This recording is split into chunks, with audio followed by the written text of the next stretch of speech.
Vejam que a luxação de patela é uma moléstia bem comum na clínica do dia a dia, né, na clínica ortopédica diária. Eu diria que tem uma grande incidência de pacientes com alterações na articulação femorotibiopatelar e a luxação de patela é uma delas. Primeiro, né, a patela ela é uma estrutura da articulação femorotibiopatelar que fica posicionada no sulco troclear do fêmur, certo? Então ela é ligada através do tendão patelar ao músculo da coxa ali, do quadríceps. E esse mecanismo do quadríceps, ele permite a hiperextensão do membro e com a contratura do músculo, né, e com o relaxamento do músculo, o membro flexiona. Então, teoricamente, a patela ela tem um caminho anatômico normal durante toda a amplitude do seu movimento. E a luxação de patela, basicamente, é a patela fora desse sulco. E as condições que causam a luxação de patela são inúmeras, né? Então, a gente pode ter desde uma formação de um arrasamento do sulco troclear,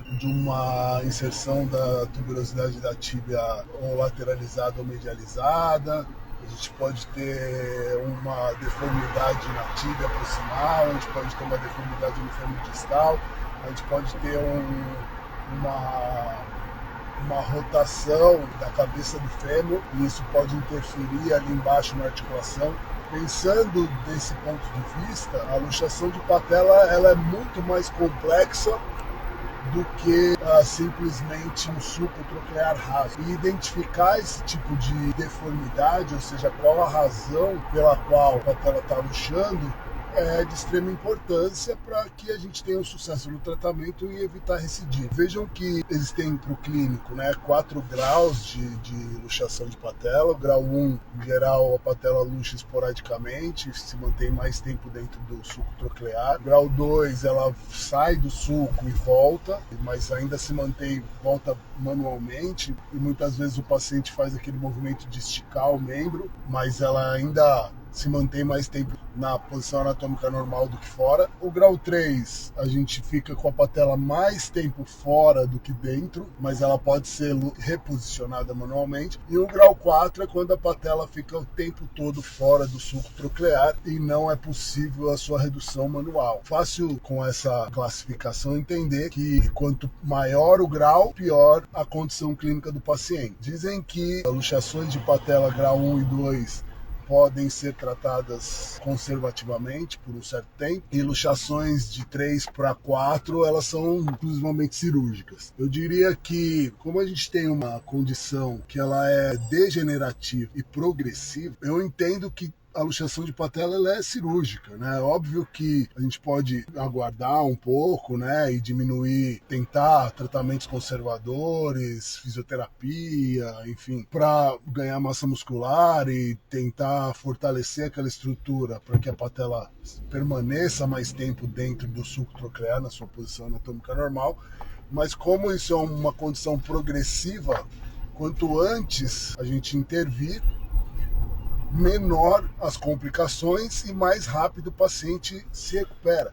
Pensem comigo, né? Se eu tenho um paciente que tem uma luxação de patela grau 1 ou 2, que ainda não tem lesões degenerativas na articulação, que ainda não tem atrofia muscular, que não tem deformidades angulares, enfim, que as complicações estão no início, óbvio que eu vou tratar e eu vou ter uma taxa maior de sucesso, porque eu não vou depender do posicionamento da patela correto, mais a recuperação das estruturas adjacentes, né? Então, quanto antes eu tratar, menos convalescência esse paciente vai ter. Agora, imaginem que um paciente de grau 3 para 4, que ele já tem uma atrofia importante, já tem articulação degenerada, lesão de cartilagem, osteofitos formados, enfim, já tem uma degeneração. Quando eu reposicionar essa patela, eu ainda vou ter todas essas outras lesões associadas que vão atrapalhar a recuperação do paciente.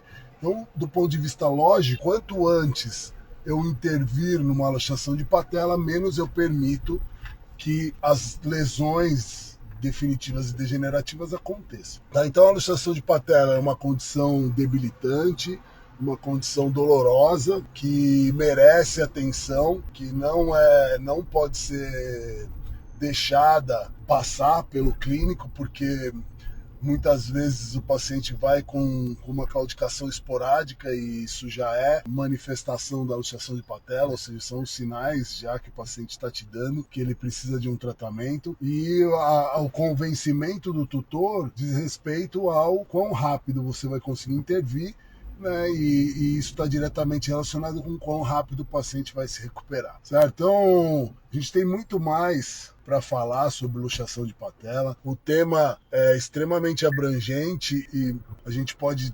transformá-lo, né, num tema simples a um tema complexo. Quanto mais a gente entra na parte de deformidade angular, enfim, nas correções, de fato fica bem complexo. Então, a sugestão para o clínico, né, identificar esse tipo de paciente o mais rapidamente possível e indicar, porque eu também, como ortopedista, eu não quero operar um paciente todo deformado, já com o estágio 4 de luxação de patela, ou seja, não quero, quer dizer, não é que eu não quero, né? A gente opera, mas enfim, se eu pudesse escolher um paciente para tratar, eu preferia tratar os pacientes com luxação de patela nos estágios iniciais da doença. Eu espero que vocês tenham gostado da explicação. Caso tenham interesse, se inscrevam no curso para vocês terem um conteúdo completo de ortopedia. Sigam nossa página aí, compartilhem esse vídeo, vou deixar aí no salvo na página, né? Então, de repente, essas explicações de luxação de patela, elas vão trazer alguma luz aí no atendimento de você, tá bom? Um grande abraço. Meu dia está começando aqui, vou para a faculdade pegar duro na técnica cirúrgica, ensinar aqui para os novos e futuros colegas como operar. Então, essa missão continua.